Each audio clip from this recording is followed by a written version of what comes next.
I was thinking about that team event that they had, that MLF had there in Alabama, where Dustin Connell and Jacob Wheeler won. That was a really cool event. They started out on Lake Wedowi, which was a lake I've never been on. I didn't really know a whole lot about it. I heard there was some really big largemouth in it, but they were kind of way up in the upper end of the lake. Well, the problem with that was, when we're making these events, we have to stay where the good cell service is, because that's how we can go live and bring all this stuff to you guys live. Well, the upper end of that lake, the cell connection up there was just terrible, so we had to cut that off. So all the guys were kind of stuck down by the dam, but with only 3 boats on the water at a time, it's still a lot of water. But they were all kind of stuck in that deep clear end, and there was a lot of standing timber down there, and it ended up being just a lot of spotted bass. Now, once again, Wedowi, I know, has a bunch of big largemouth in it, but unfortunately they couldn't do that, and ended up spotted bass kind of dominated the thing. Now, we did see a few largemouth get caught, but pretty much it was a spot dominated event. Lots of forward facing sonar. So how the rules are changing a little bit in MLF. We're actually letting the guys on the team series, we're letting them use forward facing sonar the whole time, whereas in the Bass Pro Tour and now in all of MLF competition, you're only allowed to use it for 3 hours in the BFLs and in the Toyota. But in the team series, itself, you're allowed to use it all day. But the thought process with that is, the guys don't have any practice. And now we're almost all the way through the second year of the team series. The guys don't use it that much in the team series, because they'll get behind from the guys beating the banks, beating the grass beds, beating the docks, stuff like that. It takes you a while to find them using forward-facing sonar.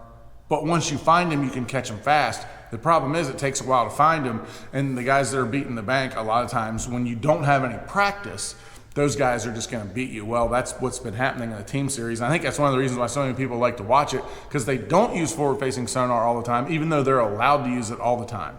So anyway, but we did see a lot of it get used at Wedowi, just because that was the deal. They had to stay down in the bottom end of it and fishing for spots that were out over the timber, and just out basically swimming around, chasing around, balls of shad.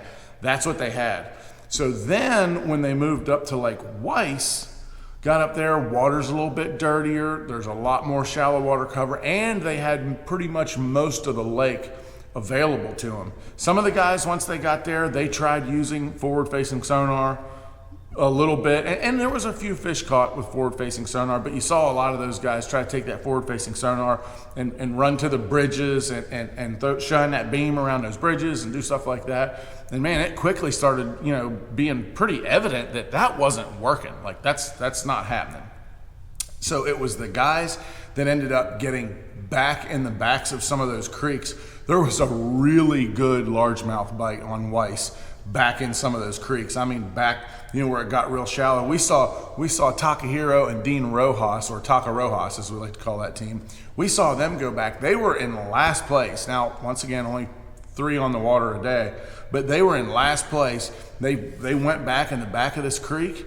I mean, they went back there and drilled them. I mean, caught good ones. They caught some 4s, some high 3s. They were catching them on vibrating jigs. I mean, it was fun. And they ended up going from last to first. So that back of the creek thing was definitely the deal. Now, we did have Matt Becker and them. We did see them. They went along a lot of those bridges and a lot of those causeways and throwing crankbaits and stuff. And they got through. Alton Jones Jr. Throwing the crankbaits and stuff along that riprap. And there's so many of these big long causeways. The bridges themselves would actually be fairly short of the roads going over the lake, but they'd have these big long causeways with all this riprap along the side of it. That's what those guys did. But pretty much everybody else that kind of got through pretty well, they got on that back of it. We had Greg Vincent's team. They got on the back of that creek deal, and they got through. So that was a pretty cool deal. We went from the first lake during that event. We went from that lake, which was all forward-facing sonar, to hardly any forward-facing sonar.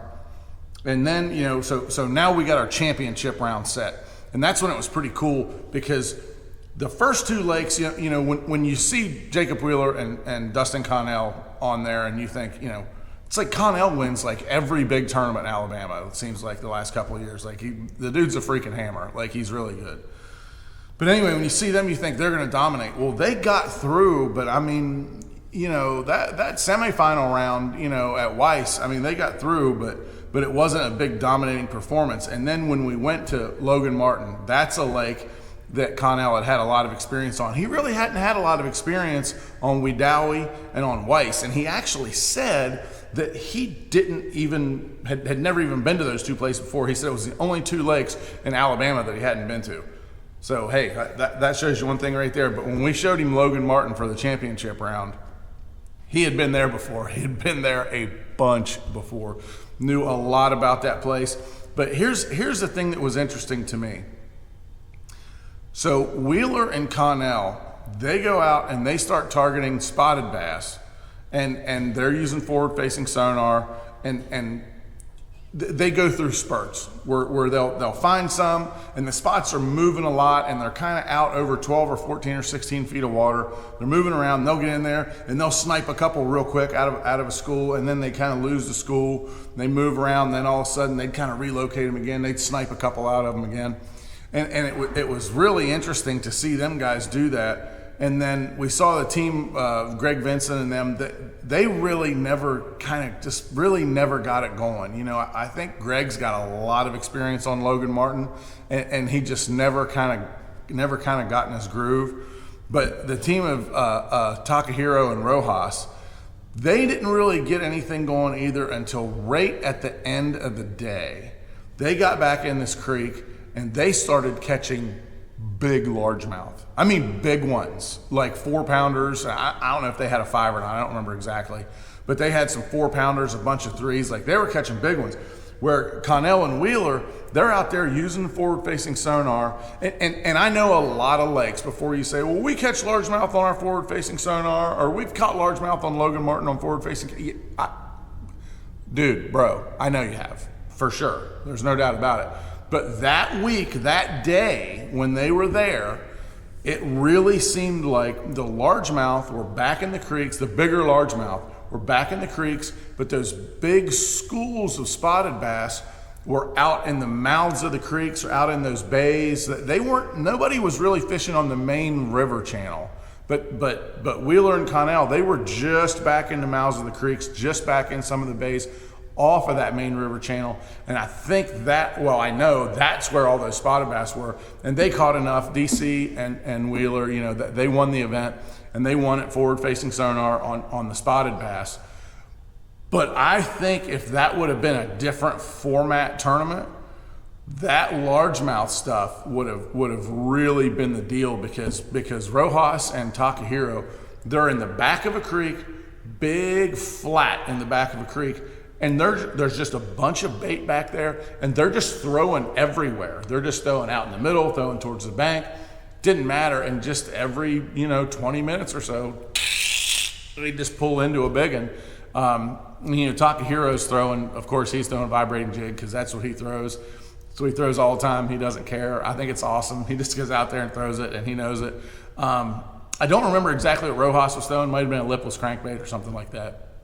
But anyway, they were both catching some big ones back in there. So like I said, I think if it would have been a different format, probably would have been a largemouth deal back in those bays, back in the back. I mean, they went as far back. I don't remember what creek it was. I don't know.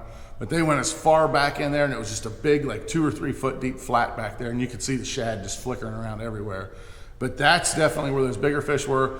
The spotted bass, they were out, not on the main river channel, but just off the main river channel. That's where all the spots were. In that format, though, the spots won out, a forward-facing sonar won out, and the best local knowledge won out. But like I said, if you guys are there fishing different formats, man, in the fall on Logan Martin, what I saw from Takahiro and Rojas really looked like that would be the deal if you wanted to catch big largemouth. So I like catching a bunch of fish, and I like catching big fish. I like doing it both. I like doing them all. If it was me and I was fishing Logan Martin, I'd probably spend half the day on spots and then half the day back there on largemouth. But anyway, it was a cool deal. Just breaking down the tournament for you.